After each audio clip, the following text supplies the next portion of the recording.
Hi and welcome back. 36 days and counting. So, tick tock, tick tock. It's criteria o'clock. Let's have a look at section B criteria, shall we? Just to remind yourselves about section B, we're looking at two pairs of texts, and obviously with a name like comparative analysis of texts, that's exactly what we're doing.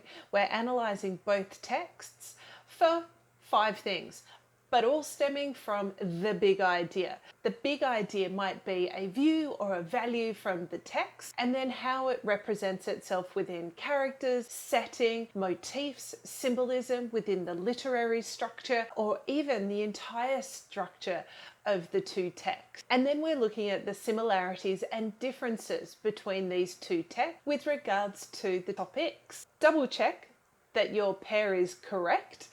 And let's dive into the criteria, shall we? You are so lucky because you have two assessors who are working for you.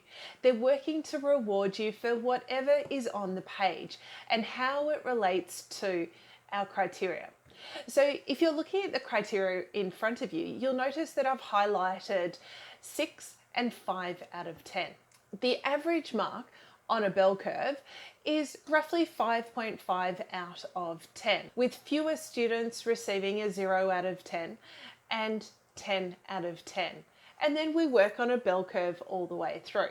The reason why I've highlighted the 5 and the 6 out of 10 is to make certain that you are looking at where the average is, so that you can push yourself beyond the average. So the expected quality for a 5 out of 10 demonstrates through comparison a basic grasp of the text and the values in the text. A basic grasp would mean that you know the characters, you know the setting, and perhaps the time period. And the values in the text, you might know a couple of the big ideas. A 5 out of 10 would also present a piece of writing that has some organisation, so that you've managed to separate up your thoughts into an introduction, body paragraphs, and a conclusion, and some comparison in responding to the topic. Now, this doesn't say that you have to organise your essay in a particular way. There are a couple of different ways that you can do it, and we'll talk more about that in further videos. In this video, though, we're looking at the criteria and how you can make the best of it. Moreover, you're looking at the expected qualities, and again, how you can push yourselves to be beyond the average, because you deserve it. You haven't just been working this year, you've been working over the last 13 years to make yourself a better English student, a better communicator, and this is your way of showing off that you can do that. The last expected quality looks at the use of language with clarity, that your sentences make sense, that you have one idea per sentence, and that each sentence connects to what comes before it and builds so that it connects to what comes after it. But look at the language: basic, some clarity. Whereas if we're looking at the expected qualities for a 6 out of 10, we're demonstrating through comparison an adequate grasp of the text, values, and complexity. So you're not just naming particular characters, but you're looking at their representations. What do they symbolically represent about humanity? What are their views and values, and how does that then cloud their perspectives, or how other people or other characters perceive them as well? Develops an organised piece of writing that demonstrates both comparison and an understanding of the topic. So you've gone from responding to the topic to understanding the topic. Understanding the topic means that you're starting to define it with more complexity. And in our next video on section B, when we're looking at topics and how to break down those topics, we'll look at how you can incorporate a better understanding of the topic, defining those topics with more clarity so that you can show more of that complexity on the page. And then if you look at the last expected quality, it talks about the usage of language with clarity again. Before you start looking at a fluent and confident use of language, or an effective use of language. When people are assessing, they're looking at these expected qualities. So push yourself from being basic, because no one wants to be called basic, do they? We can start looking at what the 9 or the 10 out of 10 expected qualities are and listen to the language difference.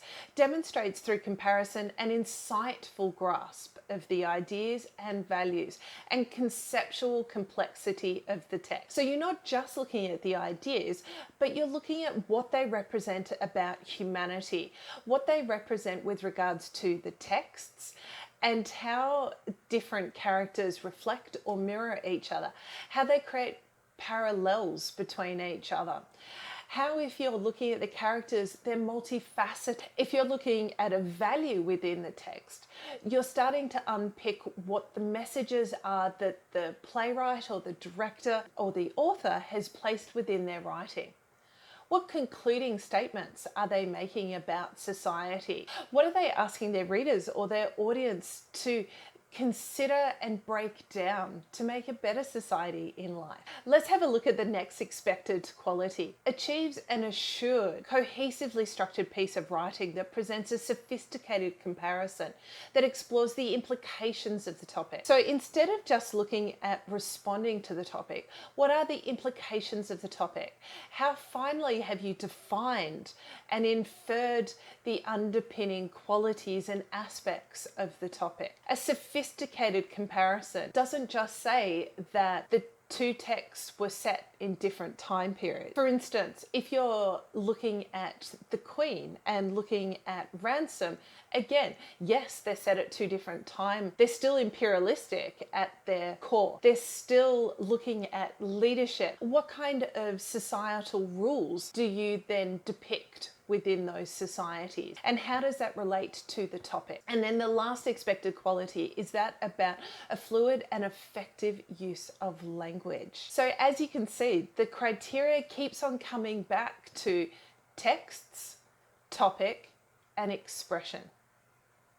Demonstrates through comparison an insightful grasp of the ideas, values, and conceptual qualities of the text. Text, topic, expression. So making sure within your highly structured, well substantiated analysis that you are adhering to the text and how they show similarities and differences, the topic, the implications of the topic, what are the inferences, what are the underpinning views and values and structures of that society, of that history, or of that humanity. And then always utilizing the best of your language capabilities, looking at how well you structure your sentences and the entire essay, and how fluent and cogent it is as well. Well, today you're going to spend 30 minutes. You're going to go back to the previous essays that you've written and where you think you sit with this criteria. Consider the expected qualities here and how you can write to improve. And then you can even go back and start to rework your essay. And of course, always give yourself an active reward at the end. I know you're working really hard, so you've got to make sure that you reward yourself. So today I'm giving a shout out to Charlie. Well done, Charlie. I know you're working really hard. I know that you've effectively placed your notes together. I know you're working really hard on creating visuals for yourself as well. So I know that you've put up posters around your desk area so that you can consistently look at those visuals that you've created. And I know you're now at a point where you can start looking at the criteria for section B and start writing those essays. So after today's time task, that's where we're heading to with section B. So tick tock, don't waste your time and don't waste your knowledge. Let's get started, shall we?